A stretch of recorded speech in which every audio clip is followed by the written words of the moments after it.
Hello everyone, it's June from Artsy Lilico, and this video is going to be a quick tutorial where I will show you how to paint a realistic watercolor style watermelon on Procreate.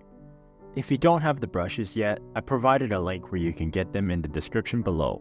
You can use any brush you want, but it will be helpful if you use the brushes that I recommend. The sketch and the color palette will be available for free. So let's get started. So we're going to start with the darker flesh of the watermelon, also known as the heart of the watermelon, which is usually sweeter and more flavorful. We will then transition to the lighter green. And before I start beginning to paint, I am going to ensure that my layers are going to be underneath the watercolor texture canvas effects. You could have the sketch underneath that effect as well.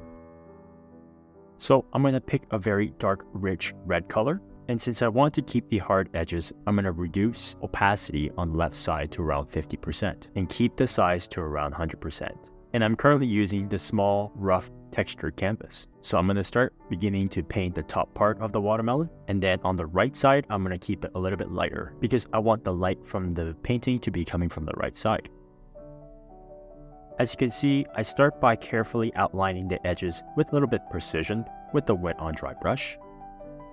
And I'm going to leave the bottom part where it transitions to a more flesh look. And just fill the rest in the middle, just like how I'm doing.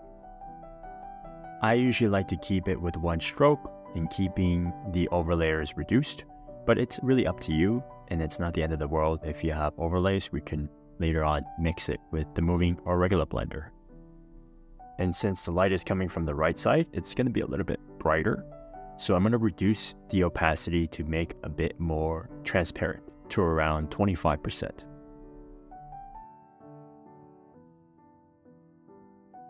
And as you can see, I'm going to be filling up the right side.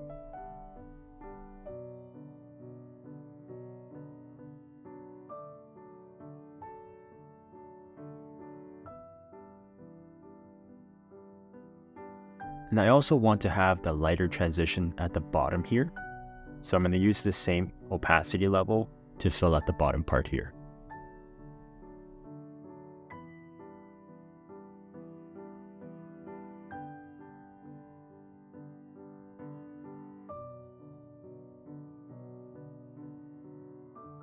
We're going to create a new layer, and we're going to pick a very dark, rich color of green.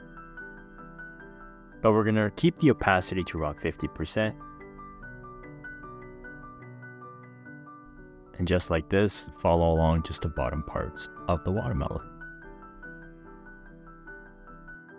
Now I'm going to go a little bit darker now because it is the bottom part of the watermelon and they are a little bit more darker than the inner flesh of the watermelon. So I increased the opacity to around 80% and just fill the bottom piece out. If you need a bit more precision, you can reduce the size of the brush. And to create a bit more depth into the watermelon side, I added a slight touch of wet on dry effect that's a bit darker on the edges. And that is it for the first part. Now to begin blending process, we're going to combine all the layers that we have here. And we can now start blending. Now I'm going to start blending the heart and the lighter part of the watermelon. So I picked the moving blender and I reduced the size to around 10% and kept the opacity at 100%, and we're going to start the bottom here. And we're just going to mix in the colors, wiggling around between two pigments. And I'm going to do the sides as well. And sometimes you will go up and down to mix in the colors a bit more evenly.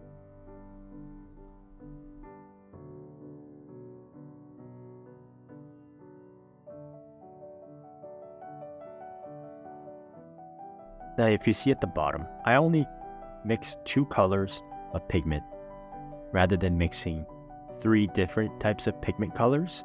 It's going to simplify it and make it easier for you to make adjustments. So now I'm going to start blending the lighter parts of the watermelon with the green. Now to make this piece a little bit more watercolor realistic style, we're going to make it a little bit unpredictable of watercolor mixtures. So I'm gonna pick the regular blender now. So what I'm gonna do is I'm actually gonna pull out the pigment from the lighter pieces, just like this, dragging it out from the starting point of the lighter pale parts of the watermelon.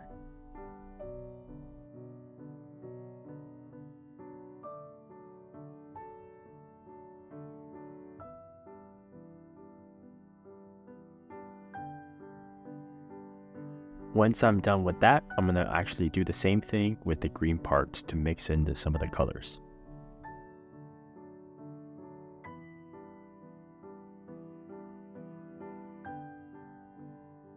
And to bring that juiciness of the fresh watermelon taste, I want to make it a little bit more darker pigment in the tip of the watermelon and make my way down. But rather than just adding the pigment, I want that overlayer of the watercolor texture dried effect. We're going to use the wet on dry brush, but with the reduced opacity. So I'm going to create a new layer on top of the original painting that we have, and pick the wet on dry brush. And we're going to reduce the opacity to around 30%. And we're going to maintain the size of 100%. Now starting from the top, I'm going to bring the colors down. And as you can see, it's a lot more transparent, but the edges are still very dark and hard. And to give it a little bit more random drops downwards rather than being so perfect. So putting a bit more pressure, putting less pressure as you go down. And we're also going to put that hard edge effect on the edge of the back, where the lighter colors are for the watermelon. And here's another trick I like to use, is to add another overlayer by creating a new layer and adding that extra texture look as well, enhancing the depth of the darkness of the pigment of the watermelon, but also creating that realistic watercolor look as well. And now to make it a bit less perfect with these watercolor stains that we have, we're going to actually blend some of the colors in to make it a bit more smoother. So I'm actually using the regular blender and pulling some of the pigments in and out just to make it a little bit more smoother while maintaining some of that blending effect, but also the natural effect of the pigment's darkness as well. So I want to continue on with adding some of the hard edge effect watercolor stain look at the bottom parts of the watermelon as well. So I'm using the same dark tone color that we used for the green. And again, we're going to pick the wet on dry effect and keep the opacity to around 50% and reduce the size to around 50% as well. And just like this, we're going to fill up the upper parts of the watermelon to give that dry effect.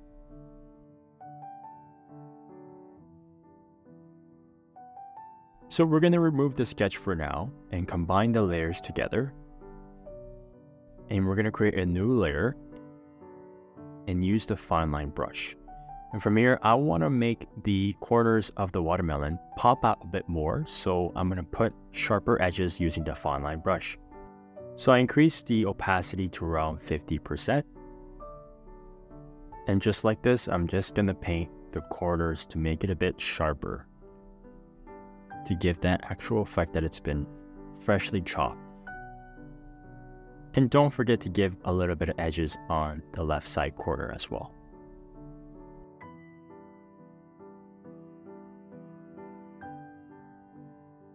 And now once that's done, before we move on, I want to turn back on the sketch to see a bit more details so we can move on with the next step.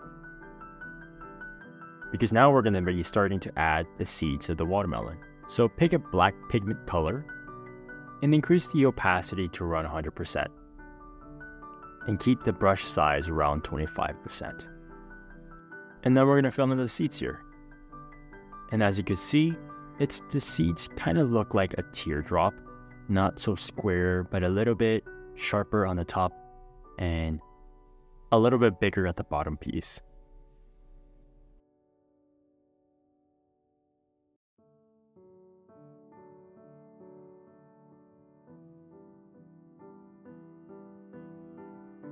Now to give that shine for the watermelon to be there, we're going to start adding some gouache layers of whites.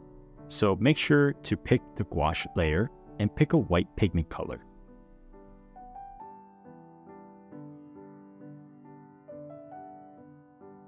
And keep the size to around 20% and 100% opacity. And we're going to fill on the right side because the light's coming from the right. So the edges of the watermelon is going to be a bit more shinier.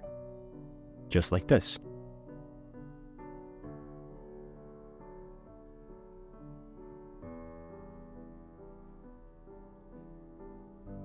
And now we're going to start adding some whites to the seeds because the seeds are actually a bit more shinier than the watermelon itself. So the light reflections coming down on the seeds. And you don't have to put the whites of every seeds because some seeds are a bit more deeper into the watermelon. So you can pick and choose. It's up to you really.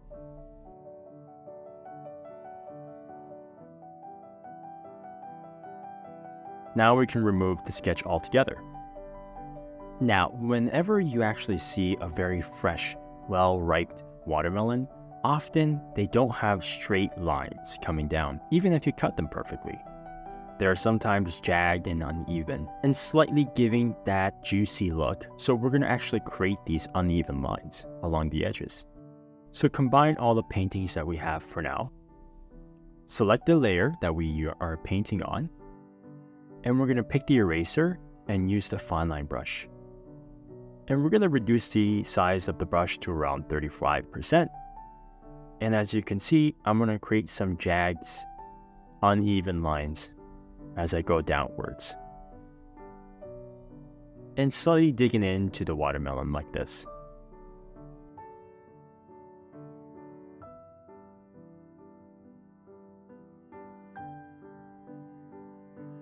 Now, to finish off this watermelon, we're going to make it a little bit more realistic by adding shadows because the light is coming from the right side. So open up the layers tab and we're going to put the shadows at the bottom layer of the painting that we have. And I'm going to pick a dark blue tone color and pick the wet on dry effect brush. And I'm going to decrease the opacity to around 25%. And we're going to create a sharp corner. Have a shape of a watermelon, really. I'm going to start from the bottom here.